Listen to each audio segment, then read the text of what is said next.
Geraldo Elísio Machado Lopes. Eu nasci em Curvelo, centro-norte de Minas Gerais, no dia 6 de julho de 1942. Estou no umbral dos 71 anos e sou filho de João de Souza Lopes e Cândida Machado Lopes, também naturais de Curvelo.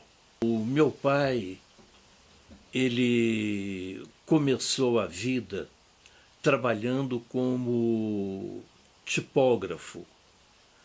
Trabalhava como tipógrafo da Basílica do Santuário de São Geraldo, em Curvelo.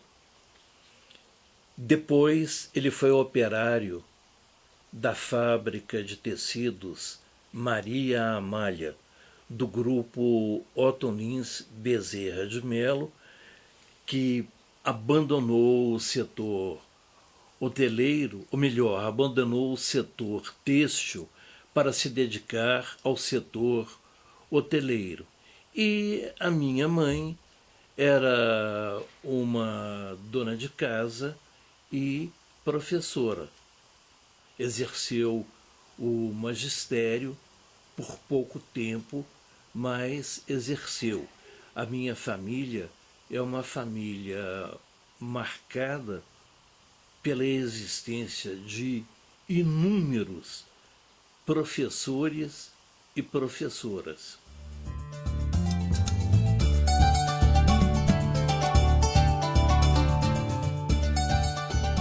Maravilhosa.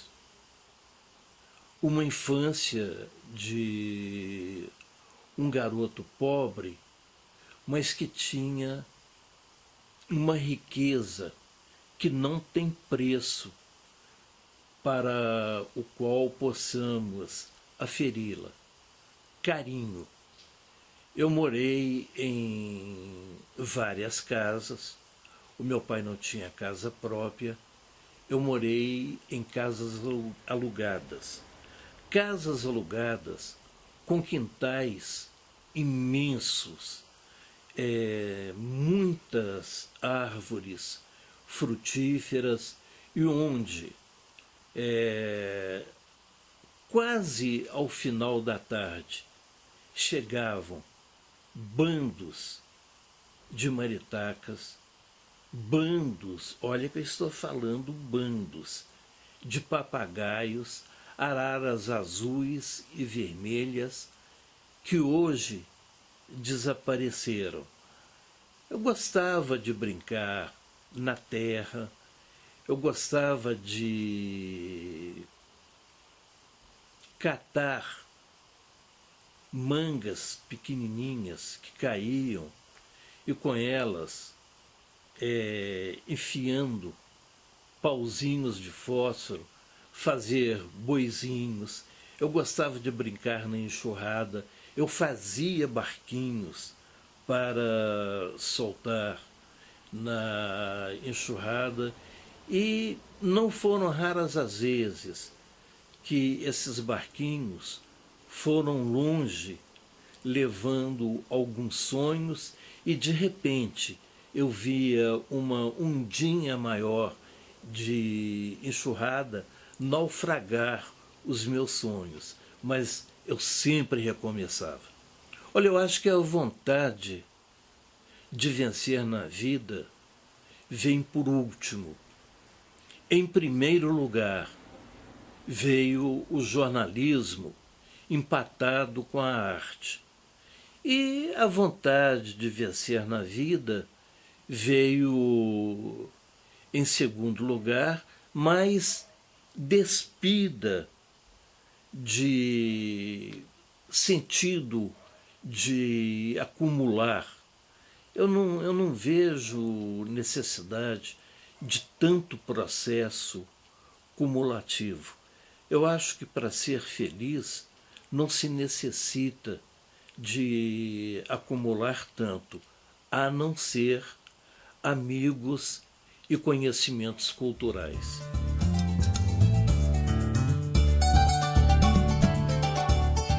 O jornalismo começou no colégio. O colégio tinha um jornal estudantil. E eu fazia uma coluna de humor. E, determinado dia, um colega chamado José Abel foi a um clube destinado a operários. E começou a paquerar uma garota, por sinal muito bonita. E eu coloquei na minha coluna que o clube havia ganhado um novo sócio. A namorada dele deu uma prensa nele e ele me deu uns cascudos, ele era muito maior do que eu. Foi o meu primeiro contato com a censura. Censura essa que depois eu vivenciei pós o golpe civil-militar de 1964 e vivenciei agora em plena era da internet, quando do empastelamento do novo jornal. Eu nunca fui um bom estudante. Eu gostava de história, gostava não, eu adoro história, geografia, latim e outras línguas. Um dia, ao sair do colégio, me disseram que em Curvelo estava no ar uma rádio em caráter experimental, Rádio Clube de Curvelo, pertencente ao grupo da Rádio Itatiaia de Belo Horizonte, Organizações Januário Carneiro. Eu fui conhecer e a primeira coisa que conheci foi a discoteca. Eu adoro música. Desde muito pequeno eu gosto muito de música, aplicado que fui por um tio, Ulisses Lopes da Silva, que é pai do ator global Ângelo Antônio. O tio Ulisses é meu padrinho, me aplicou em música. O meu pai, quando eu era pequeno, ele gostava muito de cantar as músicas de Vicente Celestino, ele tinha uma voz abaritonada, e eu tenho uma tia, graças a Deus ainda é viva, que levou uma escola de balé para Curvelo. Então, a música se juntou ao balé. Eu não gostava de estudar matemática. Eles me colocavam de castigo, trancado no quarto do tio Ulisses, que tinha uma biblioteca com mais de 1000 livros, mas esqueciam de me perguntar por que eu não me importava de ficar trancado. É porque eu ficava lendo os livros da biblioteca dele. Então, com todo este know-how, vamos chamar isso de know-how, foi fácil me identificar com as tarefas da Rádio Clube de Curvelo. Eu varri chão, eu fui técnico de som, umas mesas imensas, umas mesas desse tamanho assim, ó, e vinham os discos de igual tamanho, enviados pela The Voice of America, com músicas fabulosas, Gene Krupa, Billie Holiday, e era começo também da Bossa Nova, era quase depois da Bossa Nova, o começo dos Beatles, um pouco antes. Eu não estou fazendo muita questão assim de uma ordem cronológica perfeita. Eu acho que às vezes o flashback é bastante interessante. Um pouco antes tinha aparecido o Elvis Presley, quebrando todos os padrões da música tradicional. Eu peguei também a era do tango, a era do samba, a era do choro. Então eu falei, oba, isso aqui é o meu lugar. E fui me acostumando na rádio. Isso foi em 1961. Houve um concurso para locutores, aplicado pelo Ulisses Nascimento. E eu perdi. Eu não consegui passar no concurso. Aí eu fiquei de mal com a rádio. Fiquei 15 dias sem voltar à rádio. Mas houve um outro teste para aproveitamento de locutores, para narradores esportivos. Ninguém conseguiu narrar. Eu narrei. Bom, fiquei como narrador esportivo, participando de um programa de esportes com um amigo chamado José Afonso de Alencar Barreto, que foi presidente do Diretório Acadêmico Afonso Pena, hoje é um advogado e empresário muito bem sucedido. Ele veio para Belo Horizonte, eu assumi a direção do departamento de esportes, aí sim, de vez em quando fazia programa de disc jockey, que hoje chamam de DJs. Comecei a redigir, fazia programas de humor, tornei-me apresentador, enfim, fiz de tudo, de varredor de rádio a noticiarista. Uma tarde, logo no início, devia ter 10 dias que eu trabalhava na rádio. Aí chegou um senhor de terno, gravata, extremamente gentil e simpático, e me perguntou pelo responsável pela direção da rádio, que era o José Maria Sabará. Ele não estava, havia saído. Eu falei, olha, o diretor não está, mas o senhor quer conhecer a rádio? Eu posso apresentá-la para o senhor. Ele falou, quero, eu gostaria muito. E eu comecei a apresentar aquela rádio humilde, sacando adoidado, porque eu não conhecia quase nada. E este senhor, me olhando hoje, eu me recordo, com um ar muito bem-humorado e percebendo o entusiasmo daquele garoto começando a carreira e tentando se fazer passar por um grande radialista. Depois que eu apresentei a rádio para ele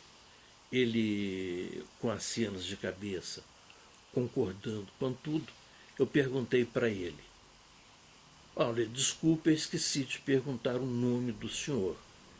Ele falou, muito prazer, eu sou Geraldo Elísio, e o senhor? Aí ele me respondeu, eu sou Januário Carneiro, não se meta gato mestre. E deu uma gargalhada. Foi aí que eu percebi com quem que eu falava e o entusiasmo dele ao ver o meu entusiasmo. Ele bateu a mão no meu ombro e falou, olha, vai em frente que você vai ser um grande radialista.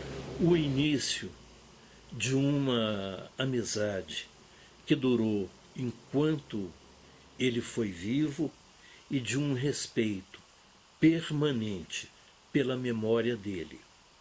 Até porque, depois da Rádio Cultura, da Rádio Clube de Cotovelo, eu fui para a a Rádio Cultura de Sete Lagoas, levado pelo meu primo José Augusto Faria de Souza.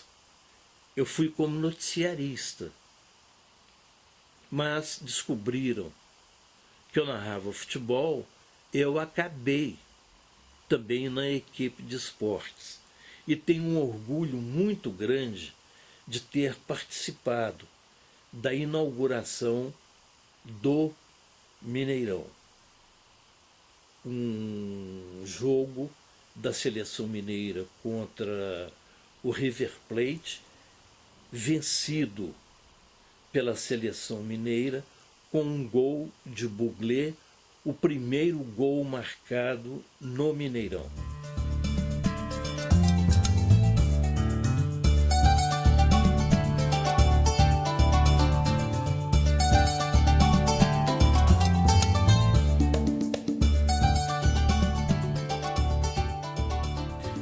Eu sentia que eu tinha necessidade de ampliar os meus horizontes.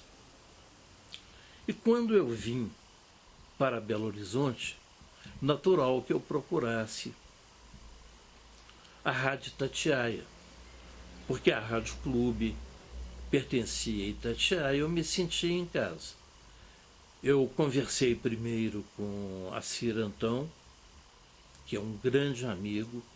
O Assir Antão me levou ao Emanuel Carneiro. O Emanuel queria um repórter dedicado a furos de reportagem e disse para mim, olha, nós vamos criar um apelido para você, daqui para frente você vai ser o Pica-Pau. Tudo bem. E existiu um martelete na rádio que era o seguinte: a estreia foi no programa do Maurino Grilo. De qualquer ponto da cidade vai falar o repórter Pica-Pau. Um cara legal. Esse martelete eu gostaria muito de tê-lo comigo, mas a rádio não tinha ainda o tipo de arquivo que tem hoje, e isto se perdeu no tempo, mas foi gravado na gravadora HP do meu grande amigo Paulo Bizarria. E foi na Rádio Itatiaia que eu vi a conviver com muitos grandes nomes do rádio.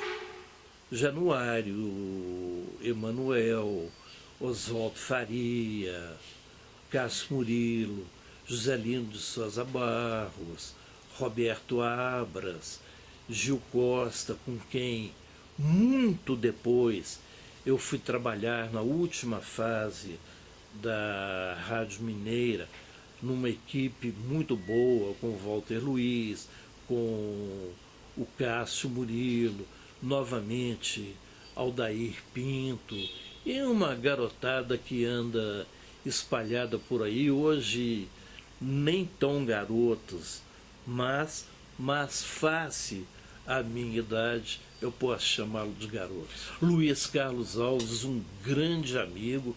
Luiz Carlos, nós trabalhamos muito juntos, quando ele para a Itatiaia e eu para a Rádio Cultura de Sete Lagoas, cobríamos os jogos realizados no Mineirão, tanto jogos pelo Campeonato Mineiro, quanto amistosos com clubes brasileiros e diversos clubes internacionais. Eu entrevistei Beckenbauer, eu entrevistei Levi Yashin, eu entrevistei Ratim, eu entrevistei Vorone, eu entrevistei Pelé, Garrincha, Didi, Nilton Santos, enfim, a nata do futebol, Reinaldo do Atlético, Tostão, Tostão eu conheci iniciando carreira no futebol de salão, ainda na Rádio Clube de Curvelo. Alguém me disse, olha, vai lá entrevistar aquele garoto que ele vai ser um grande craque. Ele baixinho, muito tímido, falou muito pouco, apenas disse que estava gostando de jogar ali. Ele era jogador de futebol de salão, com aqueles dribles curtos que têm os salonistas. A exemplo do Eduardo Amorim, o Rabo de Vaca, que também foi salonista, com aquele drible curto, que depois brilhou no Cruzeiro, brilhou no Corinthians, foi campeão pelo Corinthians, participou da democracia corintiana e encerrou carreira como treinador na Grécia e hoje, de novo, em Belo Horizonte, e com o qual eu tenho laços familiares também. Não posso deixar de dizer de Djalma Santos, de Manga, de Ademir da Guia, de Roberto Dinamite, de Zico, enfim, uma turma de um futebol que marcou época e levou o Brasil a ser pentacampeão numa época em que povo podia frequentar estádio de futebol e violência. Era algo tão distante, que nós nunca poderíamos imaginar que ele chegaria ao ponto que chegou. Gostaria de citar também Jairo Anatório Lima, trabalhei com ele, um dos melhores locutores, Jugurta Anatólio, na Rádio Inconfidência, enfim, muita gente boa, muita mesmo. Em Belo Horizonte, eu trabalhei no Diário Católico, Afonso Celso Raso, o Zé Flávio Dias Vieira, Sertório Canedo, Hugo Madeira de Lei Arueira, que era do esporte, pai do grande chargista, que é o Arueira. Depois terminou o Diário Católico, eu trabalhei no Jornal de Minas, aí com uma outra turma, Ronaldo Solha, Luiz Otávio Madureira Horta, Fernando Zuba, Elizabeth Cataldo, Miriam Cristos, Silvio Scaglione, Mirtes Scaglione, Lúcio Braga, Jaime Barra, a equipe de fotógrafos. E entrei nesse ciclo migratório pelo qual passam todos os jornalistas, até chegar ao estado de Minas, onde eu já cobria a política, depois de ter criado com Cristiano Ferreira de Mello uma coluna chamada Plenário, que na época deu um ibope muito bom.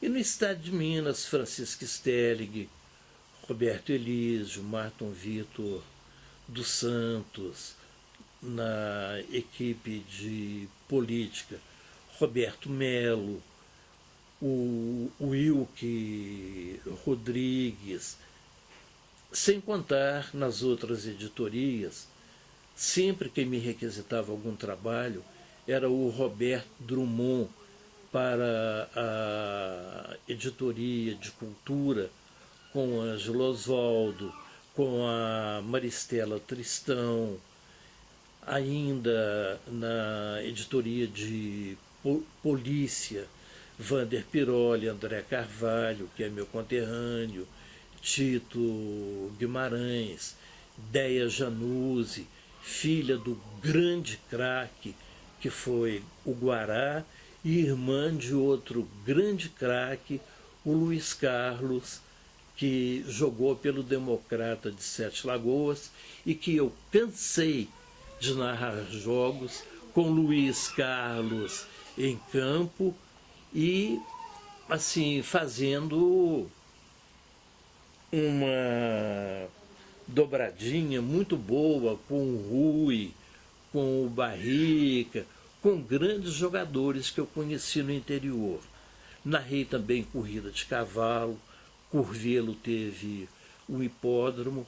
Esse hipódromo de Curvelo tinha 15 cavalos POs árabes e 25 POs ingleses comprados do Jockey Club do Rio de Janeiro e do Jockey Club de São Paulo. Enfim, uma passagem bem marcante que me levou ainda a narrar telequete, me levou a narrar basquetebol, a narrar voleibol, enfim, todos os chamados especializados de então.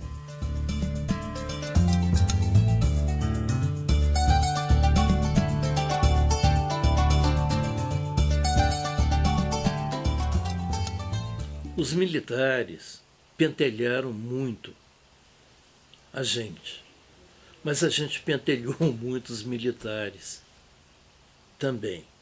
Você disse uma palavra fundamental: romantismo.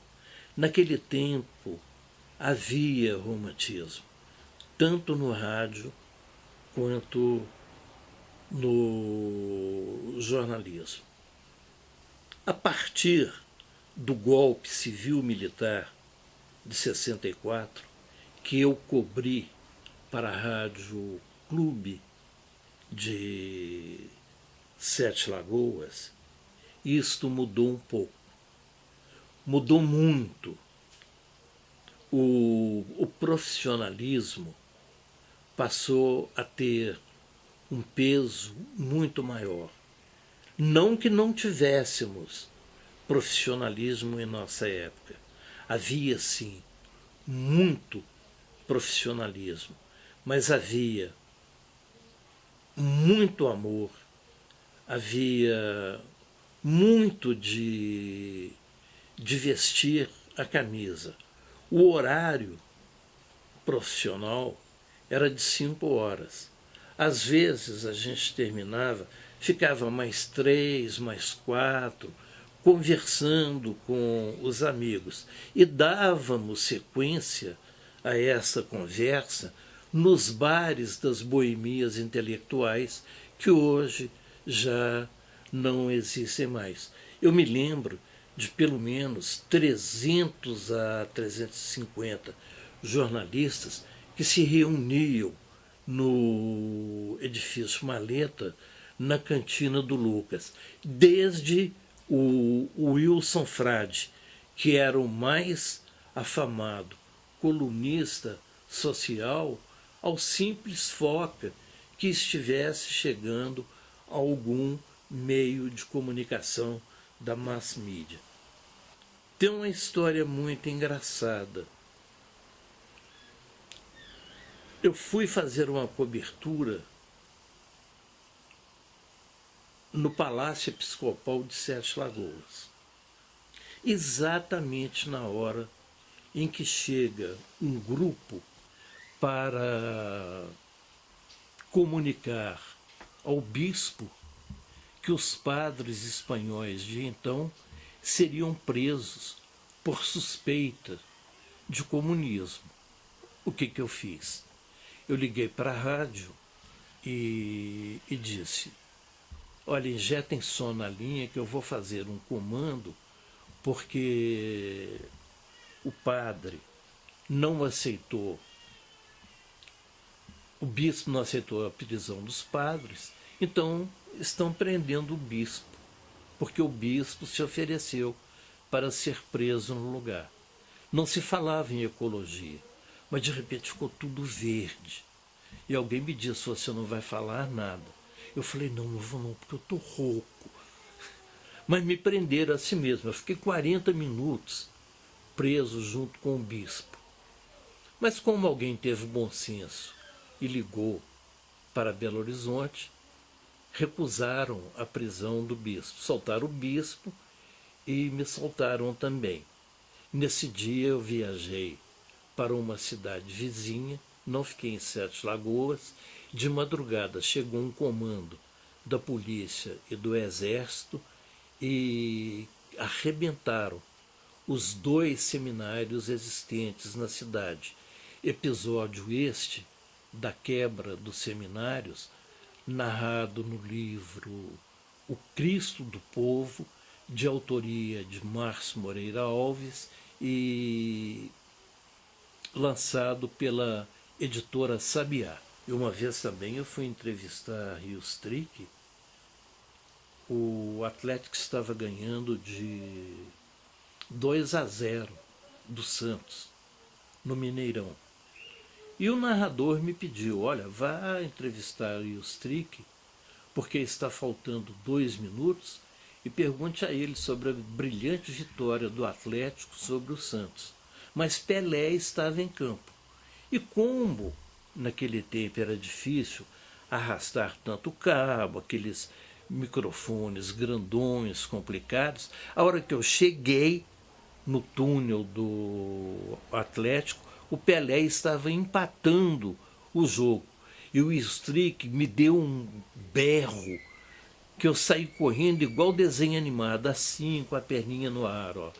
E se não fosse o Zezinho Miguel, que era o assistente dele, ele teria me dado uns tapas, porque o Strick, fora do jogo, era uma figura adorável, mas na hora do jogo ele era bem complicado. Olha, quando eu comecei a escrever para jornal, o gráfico, ele tinha uma caixa que era subdividida em 2. Uma ficava em cima, a caixa era assim, aí ele fazia assim, uma embaixo e outra em cima. Com a pinça, ele ia pegando os tipos para fazer a composição. Na caixa de cima ficavam as letras maiúsculas. Nas caixas de baixo, as letras minúsculas. Daí a terminologia, até hoje, mesmo com a tecnologia da computação, dizer caixa alta ou caixa baixa. Caixa alta maiúscula, caixa baixa minúscula. Passei pelos linotipos, passei pelas rotativas, até chegar à era da computação, onde hoje eu estou no Novo Jornal, facilitando bastante o trabalho da gente, mas, por outro lado, o jornalismo perdendo aquele amor à camisa. Antes, um fotógrafo ou um cinegrafista, para filmar uma cena de distúrbio de rua, ele tinha de entrar no meio do distúrbio, tomar cacetetada, não importava. Ele estava tomando uma cacetetada nas costas, mas com uma Rolleiflex apontada para o foco que ele queria, e no dia seguinte o jornal estava na rua com tudo aquilo documentado. Hoje não. Hoje você tem câmera que filma de longe, você pode fazer aproximações fantásticas, pode trabalhar a imagem no Photoshop. Para quem não conheceu as 2 épocas, não tem diferença nenhuma, mas para quem conheceu as 2 épocas, bate uma saudade que eu vou te contar. Olha, num país onde existem vários analfabetos, vários não demais, ter um diploma é um certificado de que o cidadão, pelo menos para ter este diploma de nível universitário, ralou no mínimo 24 anos nos bancos escolares. Então, eu defendo o diploma, embora eu não o tenha. Mas você ter o diploma sem ter nascido com a vocação de jornalista ou radialista, de nada resolve também. Se você tem a vocação, se você estuda, você vai desenvolver essa vocação em patamares muito elevados. Mas se você estuda em níveis muito elevados, mas não tem a vocação, de nada servirá.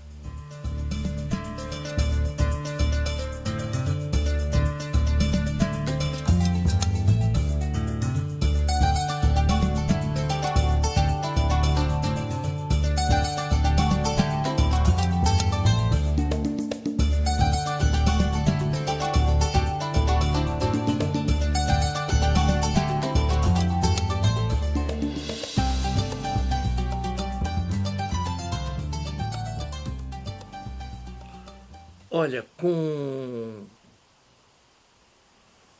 5 anos, eu fiz um desenho do Castro Alves.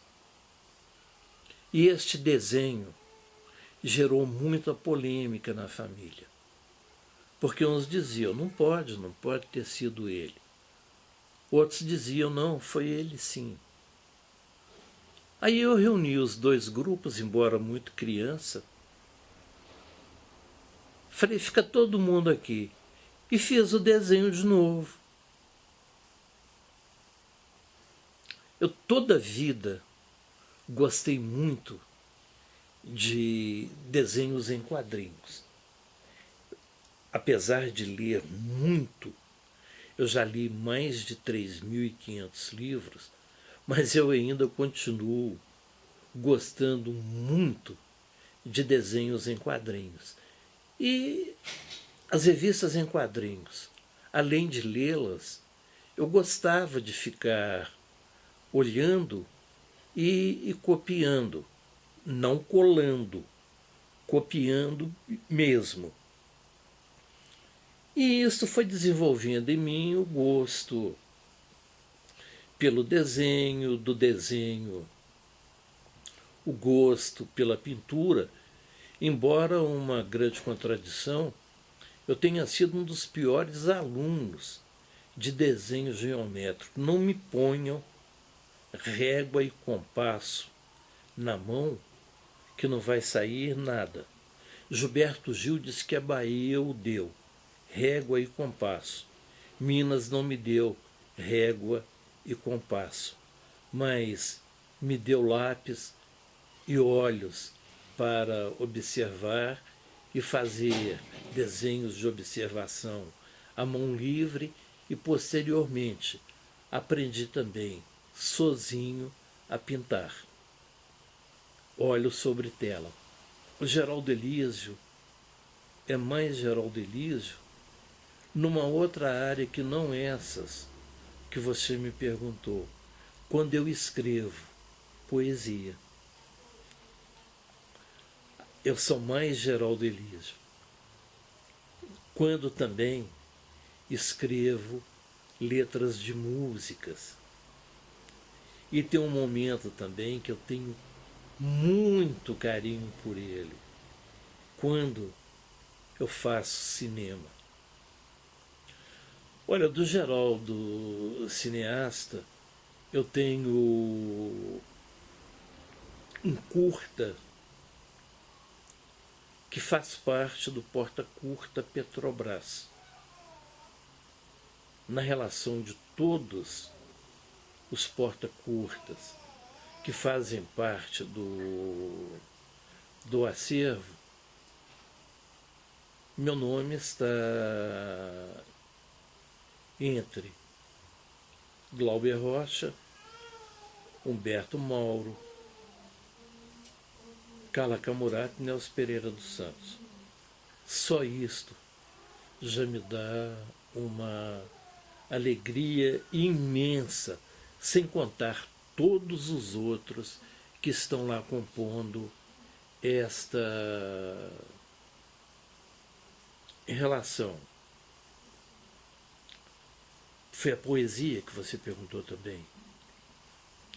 Na poesia, como haicaísta, eu participo de algumas antologias onde estão mestre Bachô, criador do haikai, Milô Fernandes, Paulo Leminski, Donieda Prates Bernes. Eu acho que isto, para mim, é um resultado extremamente gratificante, ser reconhecido ao lado destes nomes. Embora, do ponto de vista financeiro, nada ocorra, mas também não é a minha preocupação.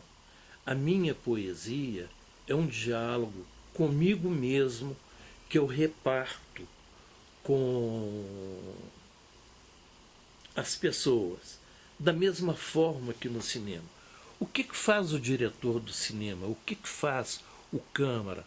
Walter, você que é cineasta, é escolher o que há de melhor para quem irá ver estas imagens projetadas. E é o que eu procuro fazer, mostrar para alguém o de melhor que eu procuro, sem me julgar ser o dono da verdade, ver para mostrar.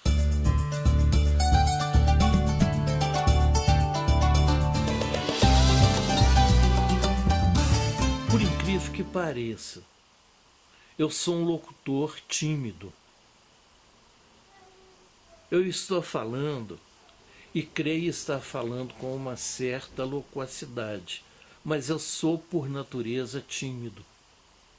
Eu acredito que o correto é haver mais ordem, embora eu não seja tão ordeiro. Quando eu sou crítico,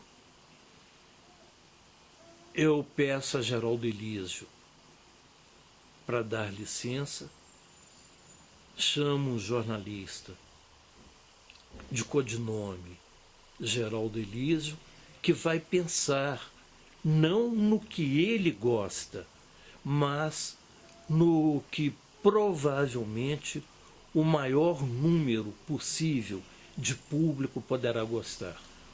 Uma saudade muito grande de um homem simples, que começou como gráfico, passou pelo operariado de uma fábrica de tecidos e terminou a vida como funcionário público, e que me ensinou 2 princípios básicos: a honradez e a honestidade.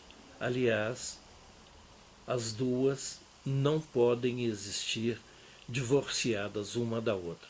Da minha mãe, que graças a Deus ainda é viva, em seus 94 anos, uma fé inabalável, uma capacidade de resistir inquestionável e uma doçura capaz de ser repartida com todos.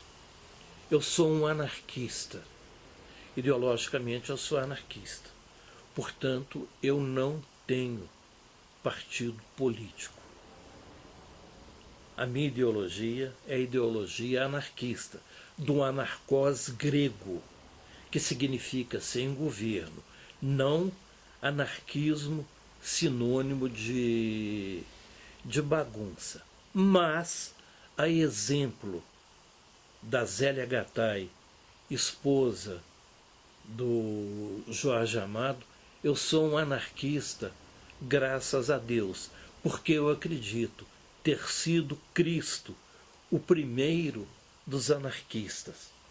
Aliás, há um livro super interessante que tem por título Jesus Cristo, o primeiro dos anarquistas.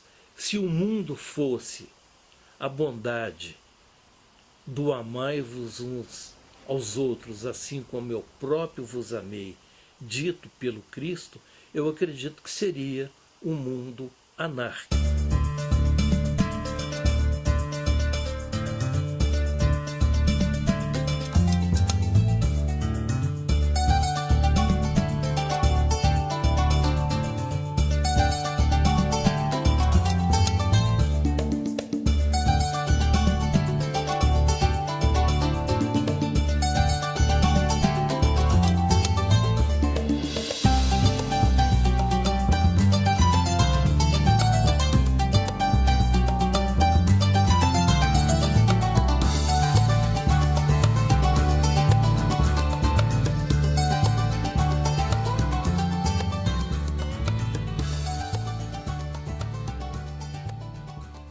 Apesar de muitas discussões a respeito, eu creio num ser superior, eu creio em Deus.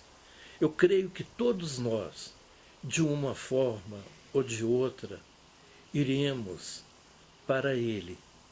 Porque o que é a vida, senão o giro de uma energia? Algumas materializadas, outras desmaterializadas. E para mim, crer em Deus, eu creio no Deus que criou os homens, não no Deus criado pelos homens.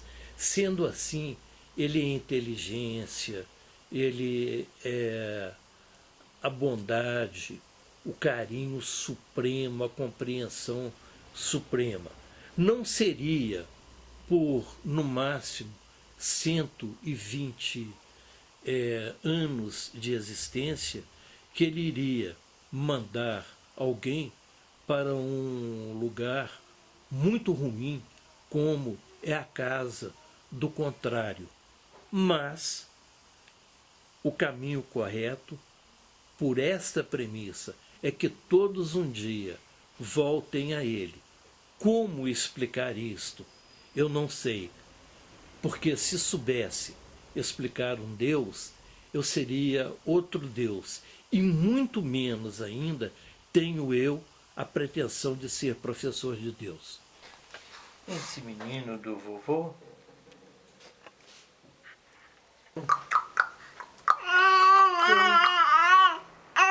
meu filho.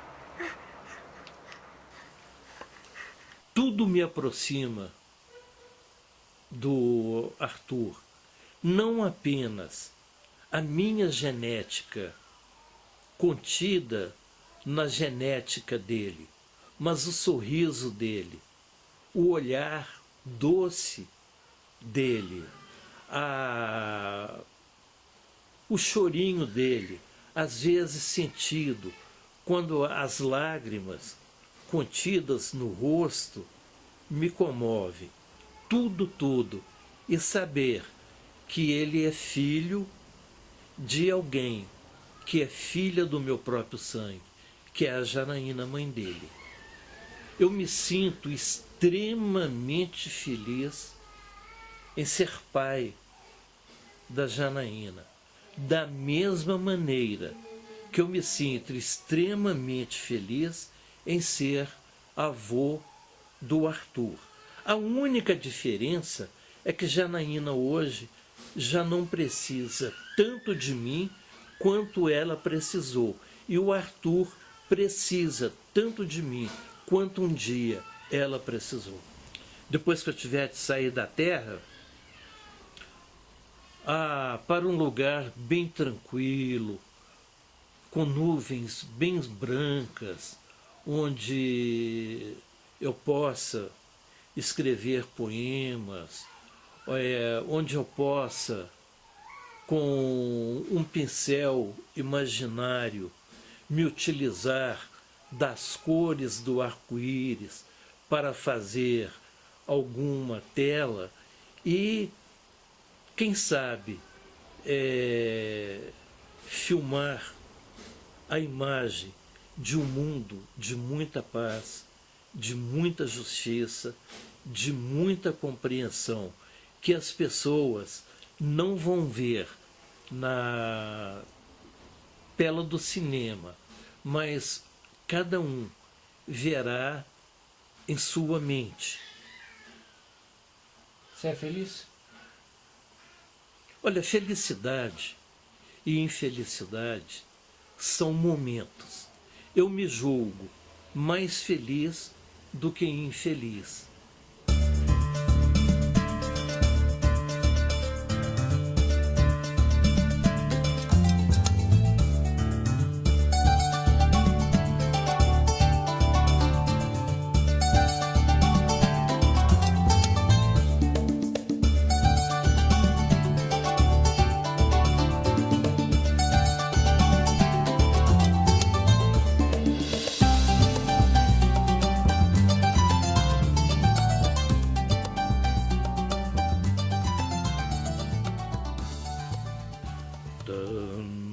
Tantum ergo sacramentum veneremus cernui preste fides supplementum novo cedahitui.